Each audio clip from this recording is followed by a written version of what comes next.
também foi outra pessoa que eu conheci por acaso das redes sociais.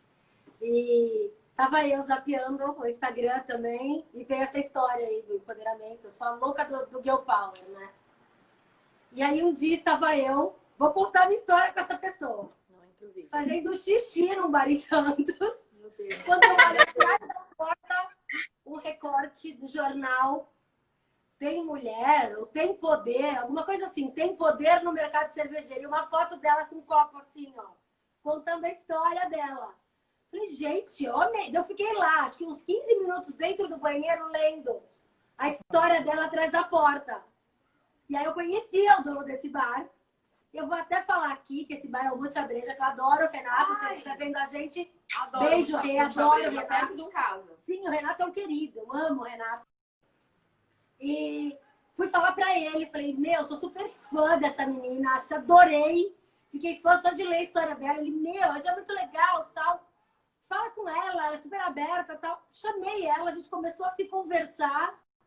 E eu falei, meu, olha, a gente vai ter um evento mês que vem assim, topa fazer com a gente? Ela super topo. E aí a gente começou a conversar, a gente ia fazer um evento juntas no Dia das Mulheres, na Exanc, uma faculdade aqui em Santos, só que foi cancelado por causa do isolamento. E aí a gente transferiu o evento agora para o online. Fizemos um evento juntas finalmente. Ela conseguiu conectar aí, Mari? Ela tá... Não, ela saiu de novo. Vou tentar colocar ela de volta. Gente, eu vou pedir desculpa aqui pra vocês.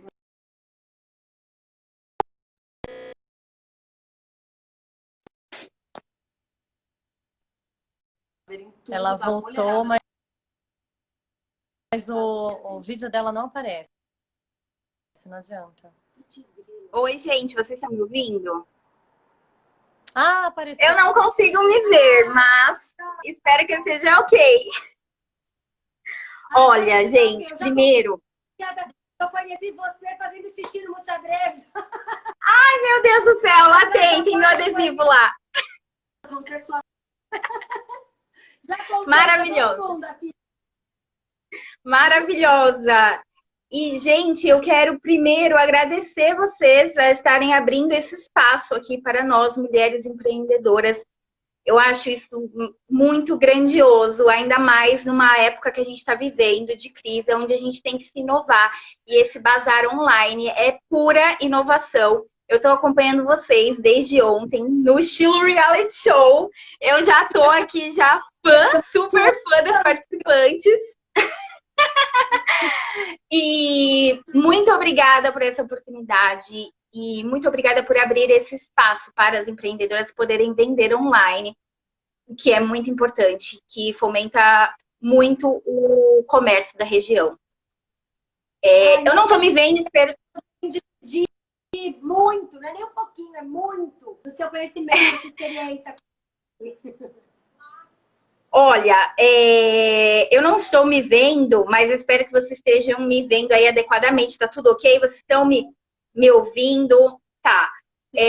Então, para começar a falar um pouquinho sobre mulher e cerveja, tá? É necessário que a gente conheça um pouco da história da cerveja e de como que a mulher sempre foi protagonista nesse assunto e hoje em dia ela ainda não é, mas está ganhando mais espaço, o que é ótimo.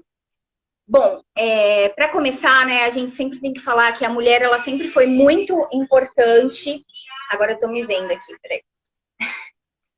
Que a mulher, ela sempre foi muito importante na história da cerveja. Muitas evidências nos levam a crer que as mulheres, elas sempre protagonizaram esse assunto. Como, por exemplo, vestígios e documentos encontrados por arqueólogos que datam da época dos sumérios, como, por exemplo, o hino Aninkasi, que é um poema que foi encontrado, onde lá descreve a mais antiga receita de cerveja feita por sacerdotisas. Ou seja, desde lá atrás, a gente já vem conquistando o nosso espaço na cerveja. O que muita gente não sabe, o que muita gente pensa que cerveja não é coisa de mulher. Mas a gente conhecendo um pouco da história, a gente consegue saber que sim, que fazemos parte disso, fazemos parte das raízes cervejeiras. Bom, e passando um pouquinho mais para frente, a gente pode falar um pouco sobre a Idade Medieval, que eu acho que a mulher ela tem um papel muito importante. De que maneira? Na Idade Média, né, a gente tem conhecimento de que o ato de fermentar cerveja era feito em casa e quase exclusivamente por mulheres, pois o ato de fazer cerveja era considerado como uma extensão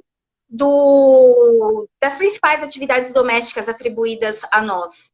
Além do que, nessa época, a questão do saneamento básico não era muito boa, né? A água não era totalmente potável, etc. Então, a cerveja, para o consumo, ela era muito mais segura do que a água. Então, a mulher, ela começou a perceber esse mercado e ela começou a desenvolver estratégias de marketing, estratégias de venda, já naquela época. Ela começou a ver que a demanda sobre esse líquido começou a aumentar. E o que foi que ela fez? Ela abriu as portas das suas casas para poder vender cerveja. E isso é bem legal, porque isso inicia os grandes pubs e as tabernas, o que vem a ser os nossos bares de hoje. Ou seja, se temos bares hoje, foi porque teve uma mulher lá que abriu a porta da sua casa para vender cerveja. Entendeu? Então, isso é muito importante que as mulheres saibam disso. Com o passar dos anos, as mulheres foram muito bem-sucedidas em relação a esse assunto de produção de cerveja artesanal. E ficou dessa maneira, né? As mulheres, elas sempre foram muito fomentadoras desse assunto. E agora que vem a parte mais importante da história, que é o quê? Peraí, deixa eu aumentar aqui, que eu acho que vocês não estão me vendo. Estão vendo metade da minha cabeça. Bom, então vamos lá. O que vem agora? Vem a parte mais importante da história, que é quando nós passamos a ser confundidas, passamos a ser... além de... Oi, tá me ouvindo? A câmera. A gente não tá te vendo. Vira a câmera. Ah, meu Deus do céu, peraí. Acontece. Quem sabe faz ao vivo. Tá ao vivo, gente? Tá ao vivo. E agora, foi? Foi e voltou. Foi e voltou. Oh, meu Deus. Deu. Perfeito. Foi? Foi. Tá ok? Então, agora vem a parte mais intrigante da história, que é quando a gente passa de cervejeira aclamada para sinônimo de bruxas. As mulheres, nessa época, elas começaram a desenvolver estratégias de vendas, como eu falei. Ou seja, uma das estratégias era deixar uma vassoura na porta de suas casas para indicar que ali havia cerveja pronta para o consumo. Outra estratégia bem legal foi quando elas começaram a levar a cerveja para os mercados de rua. Então, elas precisavam se destacar, elas precisavam que as pessoas soubessem o que elas estavam vendendo e quem elas eram. Então, elas começaram a utilizar chapéus altos e pontudos, como se fossem os chapéus de bruxas. Confundidos, né, hoje com os chapéus de bruxas, desculpa. Elas também possuíam em suas casas grandes caldeirões, onde elas fabricavam a sua cerveja, pois é de conhecimento que cerveja panela, né, borbulhante. Possuíam muitos gatos, que era para poder ter o controle dos roedores, o controle do seu estoque de grãos que estavam nas suas casas. Então, por muitos anos, as mulheres elas foram respeitadas e consideradas bem-sucedidas e impulsionadoras do mercado de cerveja artesanal. Mas elas acabaram se tornando alvo de pressão política e religiosa, porque nesse período, né, a política e a religião ela era basicamente a mesma coisa. reis e rainhas para governar, eles tinham que ter o direito divino. Quem interpretava esse direito divino era o clero, que era composto apenas por homens. Então, mais para frente, a fim de reduzir a influência da mulher no mercado cervejeiro, a igreja começou a reconstruir a imagem das bruxas, que até então as bruxas, elas eram consideradas adoradoras dos deuses pagãos, e elas não eram consideradas más, porém, o que dizia-se sobre elas eram que você não poderia confiar, porque elas poderiam te levar a um caminho de falsas expectativas. Então, a igreja começou a reformular essa ideia de bruxas e começou a dizer que as bruxas, elas eram escravas dos deuses pagãos, trabalhando na terra contra a vontade divina. E no que isso leva, né? Como que elas espalhavam o mal no olhar do clero? Através da produção e da fabricação de suas poções, né? Poções que, na verdade, não eram as cervejas. Muitas outras mulheres também, fora desse ramo cervejeiro, também foram bem difamadas, como aquelas que manipulavam plantas, ervas, a fim de cura medicinal, a fim de estudo medicinal sobre as propriedades das plantas, das raízes e etc. Muitas foram confundidas com bruxas também. A maioria das mulheres cervejeiras, elas tiveram que fechar as suas tabernas, os seus pubs, elas foram caçadas, elas foram julgadas e queimadas em fogueiras. E ao longo dos anos, né, muitos grupos masculinos, eles utilizaram-se da autoridade religiosa para poder fechar vários outros negócios prósperos idealizados por mulheres, não só o negócio cervejeiro. Mas, durante e pós esse caça às bruxas, o mercado cervejeiro começou a se reinventar, dominado, infelizmente, apenas por homens, que é o que essa herança que a gente carrega até aqui, até hoje. Mas, hoje em dia, está modificando, a mulher, ela está criando seu espaço. Eu conheço várias meninas maravilhosas, entusiastas, sommeliers, pessoas que trabalham com produção de cerveja, pessoas que trabalham no ramo de qualidade, administrando cervejarias idealizadas apenas por mulheres. Propaganda de cerveja está mudando, que nem a Heineken, ela tem feito propagandas voltadas para a mulher, onde ela diz que cerveja é coisa sim de mulher e não só aquela coisa em que a mulher fica para o vinho e para o drink, ao invés de ir para a cerveja. Então,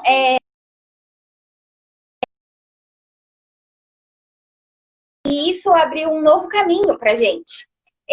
Aqui em Santos, trazendo mais para nossa realidade, né? Eu tenho algumas amigas, que nem eu vou citar aqui, no Multiabreja tem a Ana, que é a gerente de lá, ela é uma mulher super competente. Na Everbril tem a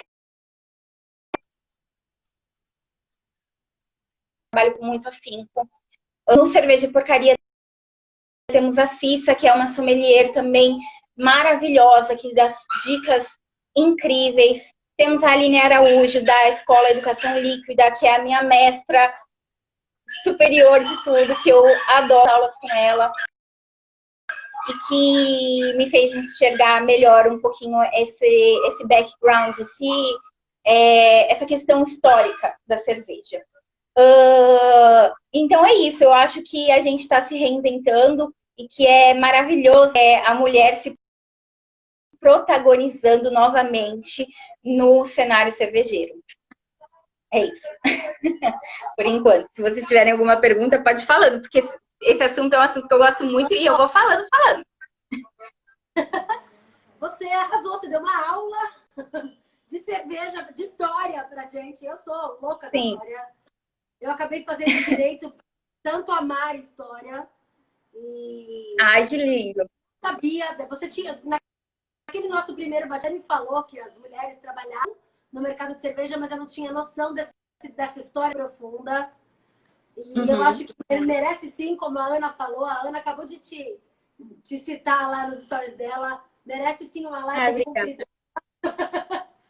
Ai, que legal. Muito obrigada. Isso, né? Porque hoje em dia, né, assim, eu acho que cada vez menos, né, acontece de você sair num grupo ou sozinha, você e que pode ser namorado, a mim, e você pede cerveja, às vezes ele pede um refrigerante, uma água, um drink, e o garçom sempre traz ao contrário, né? Ele sempre coloca a cerveja pro homem e o drink, ou vinho, ou água, ou qualquer outra coisa para a mulher. E isso já está mudando. Exatamente. Porque as mulheres gostam e devem beber cerveja, não tem nada, né, que fale não. Sim, as mulheres têm que entender que isso é uma coisa de mulher também. De cerveja artesanal. E tem uma outra coisa, um outro ponto que é muito importante a gente citar, que são as próprias mulheres que ainda praticam esse machismo estrutural contra próprias, como, por exemplo, quando eu iniciei o meu Instagram de cerveja, muitas mulheres me criticaram e muitas amigas deixaram de me seguir por causa disso. Mas hoje em dia não tem problema nenhum, porque eu fiz 10 vezes mais amigas que entendem esse universo, que estão inseridas nesse universo. Aliás, o pessoal do grupo que eu tenho do WhatsApp, as meninas todas do grupo Resistência, são meninas maravilhosas que entendem muito sobre cerveja, que bebem muito cerveja e que, sabe, fomentam esse universo cada vez mais, cada uma com seu jeitinho, cada uma com seu Instagram, cada uma com seu conhecimento. Aos pouquinhos a gente vai fomentando e dizendo que realmente mulher tem a ver com cerveja. E que não é que você vai num bar com um homem, vai, por exemplo, e ele vai escolher a cerveja para você. Não, você tem que escolher a sua cerveja. Você tem que saber qual é o seu tipo de paladar, o que é que você gosta. Você tem que provar e não um cara chegar e falar, dá aquela fraquinha para ela, entendeu? Exatamente. Eu até fui, o ano passado, eu estava em Campos do Jordão com meu marido e a gente foi conhecer uma cervejaria local lá. E eu achei bem legal que eles fazem uma degustação de cerveja. Então, eles trazem, assim, acho que são 6 ou 7 tipos de cerveja. É a régua, sim. E aí você vai provando para ver qual que você gosta. Eu gostei de uma, meu marido gostou de outra, e no fim cada um escolheu a sua, tomamos, comemos e foi... Eu acho isso bem legal, porque às vezes a gente não conhece. Quando você prova, você fala, não, esse sabor é melhor, esse não. E os caras lá, os garçons, super falando, olha, essa daqui combina com isso ou aquilo. Foi bem legal. Acho que isso é uma maneira até de divulgar, né, os tipos diferentes de cerveja, porque são tantos que a gente fica até perdida, né? Sim, são vários estilos. Sim. A gente tem um evento nas empreendedoras que chama Beer Talks. E agora, a gente fazia em bares, era rotativo. E agora, a gente está fazendo virtual. Acho que você tem um super conteúdo. Na verdade, a gente traz conteúdos empreendedores. Mas eu acho que a gente podia fazer um com você. Mas é claro, eu super topo. Claro! Se eu ainda puder abrir uma cervejinha ainda no Beer Talks, melhor ainda. Eu queria dar um convite aqui ao vivo para você. Claro que eu topo. Nessa quarta-feira, agora daqui a 15 dias a gente tem outro. E eu gostaria de te convidar aqui ao vivo, convidar todo mundo que está assistindo a nossa live para continuar esse papo lá. E já todo mundo com certeza. E o Beer Talks é um bate-papo mesmo. É todo mundo batendo papo, tirando dúvida e conversando. Porque agora a gente já não tem tempo. Eu adoraria ficar com você até amanhã aqui, porque você é mais bom. Imagina, muito obrigada, Fabi. Eu fico muito feliz por esse convite. Eu fico muito feliz de poder estar aqui e expor um pouquinho sobre a história da mulher na cerveja, que é muito importante para todas nós. Você é maravilhosa. Obrigada. Olha, tchau, Gio. Obrigada. O link do Beer Talks e eu vou fazer milhões de propagandas que eu quero essa menina para... Muito obrigada. E aqui, cheers, um brinde, saúde a todas nós, a todas as empreendedoras e esse evento magnífico. Obrigada pelo seu apoio. Obrigada. Beijo. Beijo.